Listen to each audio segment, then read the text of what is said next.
Right, so it seems when Labour come under threat from an up-and-coming parliamentary candidate or candidates, instead of promoting their own policy, for some in the Labour Party now, a party that claims to have cleaned its act up under Keir Starmer, as laughable as that has proven to be, the answer is to throw insults apparently, make personal slights and generally be as low down, dirty and despicable in their very public and personal conduct as they can be. A number of independent candidates have sprung up to challenge some key Labour figures, and for one has-been old Zionist in particular, they seem to have taken it upon themselves to not only bring the Labour Party into disrepute, exposing how deeply unpleasant and offensive some permitted to remain in Starmer's Labour are, but also how empty and bereft of ideas they are too. That this is the conduct that they resort to instead of offering something transformative that appeals to voters instead. It treats the voting public with disrespect to behave like this, not just opposition candidates. Right, so Damo, don't play coy with us, please. Who is this obscene individual making a prat of themselves with personal attacks on independent candidates, having the temerity to challenge Labour and not just give them a free pass to power? Well, don't let me keep you on the edge of your seat and in suspense for a moment longer, for it is the former MP for Ilford South, Milky Mike Gapes. Now, if you don't know about Mike Gapes and his fascination with milk, which spawned a whole Twitter parody called @MilkGapes, goes by the name of the Foundation for Mike Gapes Research, it came down to a bizarre late-night speech in 2017, where Gapes' biggest concern over Brexit was a hard border between the Republic of and Northern Ireland, which would threaten the free-roaming cattle and thereby threaten the production of Bailey's Irish Cream. That's pretty much the highlight of Gapes' parliamentary career. It has stuck. Milk memes still follow him around to this day, together than being a besotted Labour friend of Israel and an ardent Zionist as well. But even more well known, probably than anything he did as an MP, was how he put himself out of a job by defecting from Labour and being a founding member of the thankfully short-lived political embarrassment that was Change UK, also known as the Funny Tinge Party, with a number of other right-wing has-beens that nobody misses either. Gapes hated Corbyn, really hated Corbyn, hated anything resembling change, really, so defecting to Change UK was a hilarious example of irony because they represented nothing of the sort, and for him at least, the anti-Semitism crisis under Corbyn, the scam that it was his excuse to leave. He's now since rejoined Labour as a member. Anti-Semitism and all other forms of racism we know are not being dealt with and handled properly, but that was never what it was really about. Gapes is a right-winger, and Labour stopped being right-wing for a short while, and now it's back to being as awful as it ever was before. So is Gapes, to prove that point, it seems. But if the conduct of Gapes, as it is demonstrably being shown for all to see, was done by a lefty and was aimed at any member of the Jewish community, then the governance and legal unit would have them suspended, I fancy, before they could literally say anti-Semitism. Being the MP for Ilford South since 1992, so it was quite remarkable that he lasted until 2019 and we have so little to say about him in his parliamentary professionalism. He lost his seat in 2019 to Sam Tarry, to Labour, as he was standing for Funny Tinge in that election, although Gapes did attempt to confuse voters on that by imitating Labour's colours and showing how little actual integrity and how little courage he actually had to stand on his own record. 1 pint or 2, Mike. But he obviously had that relationship with the MP for Ilford North too, which since 2015 had been Starmer's health minion Wes Streeting. Now, Streeting, as regular viewers will know, is being challenged over his staunch Zionist views, his support for Israel, his refusal to back a ceasefire, in total lockstep with Keir Starmer all the way up until now. Local members in Ilford North opposed to Streeting's apparent indifference to the genocide in Gaza and refusing to back a ceasefire got together, the Redbridge Community Action Group, and they selected to stand against Wes Streeting, a brilliant young woman, a British Palestinian called Leanne Muhammad. It's really put the cat amongst the pigeons. Streeting only has a majority of around 5,000, about half that of the Rochdale constituency, for example, which we're looking at a by-election towards, which Labour have looked certain to lose even before they pulled their candidate out from that election. But Streeting has an even larger Muslim presence in his constituency, causing him an additional headache, and with an opponent like Leanne Muhammad, that's rapidly becoming a skull-splitting migraine. He was speaking to Kay Burley this morning in relation to protests outside Tory MP Tobias Ellwood's home, protesting for Palestine, and related that to those Redbridge organised protests outside of his own constituency office that I've covered in previous videos, saying he didn't agree with them, and that they've all been a little bit hard on him. Should we have a collective for poor Wesley?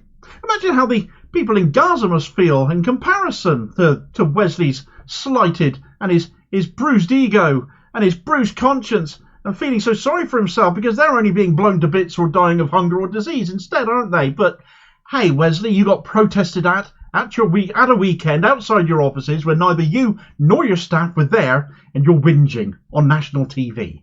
Get over yourself. It was a demonstration. It got the media's attention. It was a warning shot to you that your constituents aren't happy with you. But don't you go changing now, eh, Wes? Well, anyway, Leanne and the Redbridge Community Group have become a target for gapes. How dare these people stand up for Gaza, stand up for Palestine, and stand against Labour? On Saturday, you might have been there. If not, you might well be aware of it. But there was a bit of a protest going on in London. The latest pro-Palestine demonstration, which rocked up outside the Israeli embassy, and amongst the speakers addressing some 250,000 people who joined that latest march, they do keep getting bigger and bigger, don't they, was Leanne Muhammad herself, who addressed the crowd, spoke brilliantly, led the crowd in a chant of no ceasefire, no vote, spoke of punishing both the Labour Party and the Tories, to tell them that we won't put up with arms sales and diplomatic cover for ethnic cleansing, and there can be no forgiveness for those who wouldn't vote for a ceasefire last time, as we look ahead to the next SNP ceasefire vote later this week. Well, Redbridge Community Action Group, as you might have expected, being her main supporters at the moment, tweeted out that they tweeted out the whole of Leanne's full 5-minute address, in fact, to the crowd, saying, "The independent PPC for Ilford North, Leanne Muhammad, speaks truth to power outside the Israeli embassy in London. Over 250,000 people gathered to hear Leanne speak. No ceasefire, no vote. Labour have given cover to the Tories and Biden in their support of the genocide in Gaza." Well, absolutely they have. But Mike Gapes, well, he didn't like this at all. And in reply to this video that they tweeted out, he tweeted, "All those complicit, where was condemnation of the Hamas terrorists who started this? I didn't hear it.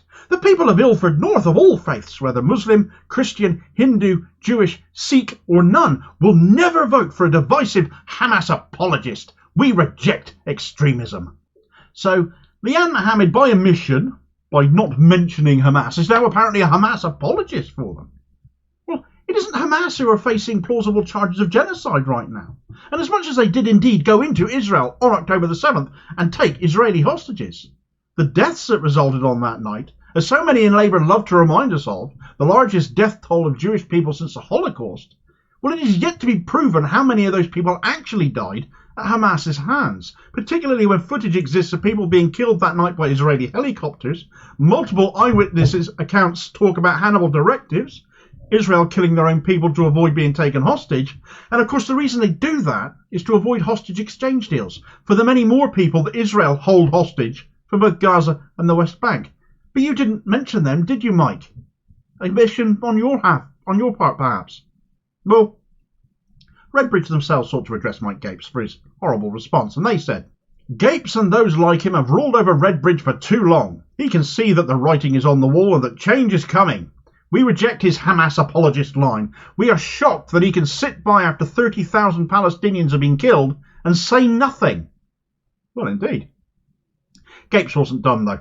He shot back with, "These Hamas apologists don't like being called out for being identified as Hamas apologists. Perhaps it would be more convincing if they had denounced the misogynist, homophobic, racist, murderous death cult, which is Hamas. But they can't because they are Hamas apologists. Except they haven't mentioned Hamas, Milky, only you are. How about you denounce the plausible genocidalists of the Netanyahu regime? Don't be silly. They might not want to finance his next jolly to the Zionist state. 30,000 dead, 100,000 dead, missing and injured if you add all of those demographics up, and all you can do is try and fit the word Hamas as many times into a tweet as possible to attack a rival candidate. It's childish, it's racist, because it conflates being pro-Palestinian with being pro-Hamas. It reminds me of the fallout after Richard Madeley asked British Palestinian Lib Dem MP Layla Moran on Good Morning Britain if she knew if Hamas were planning to kill innocent Israelis by virtue of her just happening to be British Palestinian. This is the same thing. He's doing the same thing to Leanne Muhammad, also being British Palestinian. But it also shows beyond doubt the sort of people that are welcome in Starmer's Labour since Gapes was happily readmitted to the party last year. Redbridge followed this up with, "It's good to see what Mike Gapes thinks of those who oppose the slaughter of tens of thousands of women and children. For decades we and our family supported people like Gapes at the ballot box. No more. Redbridge Labour and Wes Streeting, do you condemn his comments?" No response from either of them to that tweet, but some solidarity was certainly shown, for example by the Newham Independence Group in response to that, who said, "Labour are furious that those communities whose votes they took for granted for decades are no longer theirs. Leanne Muhammad, keep up the good work and let's consign Labour to the history books in East London and beyond." Hear, hear, more of that and more solidarity please. As Leanne Muhammad said in her speech on Saturday, solidarity is a verb. It's an action word after all. So take some action on that. Someone else who showed solidarity with Leanne and Redbridge Community Action Group in that last tweet as well is hopefully he's going to stand now that he has won the OKISA selection to stand against Keir Starmer in Holborn, Andrew Feinstein, the former South African ANC politician and who is notably Jewish and the son of Holocaust survivors. And he's also a lifelong opponent of the global arms trade. So steady as you go, Milky. In his reply to Redbridge's tweet, Feinstein wrote, "Mike Gapes has been a shill for British imperialism and the UK's deadly corrupt arms trade as long as he's been in public life. His support of the Saudi war on innocent Yemenis and Israel's slaughter of innocent Palestinians is par for this reactionary zealot." Well, Feinstein does not mince his words whatsoever. It's one reason I really hope he does go head-to-head with Starmer, because Starmer, frankly, will not know what's hit him.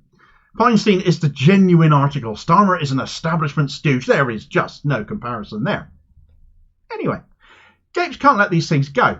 He will just sink to ever lower depths and shot back at Feinstein with, "Oh dear, I'm now being trolled by trots and tankies for the Tories." Well, you're the one in the Tory party B team, Milky. Feinstein stands opposed to Tories both blue and red. But the trots and tankies is just the laziest response going. And Gapes clearly thinks it's ever so funny and ever so clever because he literally uses it all the time. He used it twice alone on the 16th of February, the day after the two by-elections last week, both in response to those results where Labour, of course, both won them, one being a relative turn given that between the two seats they lost over 5,000 votes, and to a national poll that came out on the same day giving Labour a 20-point lead. And he just tweeted out, "Trots and tankies will be furious. Basically, everyone on the left is a communist, according to Gapes. If you're not backing Labour, you're a commie." These are the insults of the lazy and simple-minded, harking back to a time long past. And that's exactly where Gapes is, still striving to be relevant by being a malicious noise, now thankfully outside of political relevance. What he is proving by his ongoing attacks on independent candidates standing against awful Labour MPs, though, is how scared he is, and therefore that faction is, of being beaten come the general election and some big names going down because they don't have very big majorities to back their mouths up. With any luck, they'll be joining Gapes in political irrelevance and oblivion very soon and staying there. As for those by-election results the trots and tankies will be furious over, not really. Labour, as I said a moment ago, collectively lost more than 5,000 votes. Labour's lead, Labour's shot at power, is clearly dependent on the Tory voters staying at home, as this video will explain all the details of, because that was the real story of both of those by-elections. And I'll hopefully catch you on the next vid. Cheers, folks.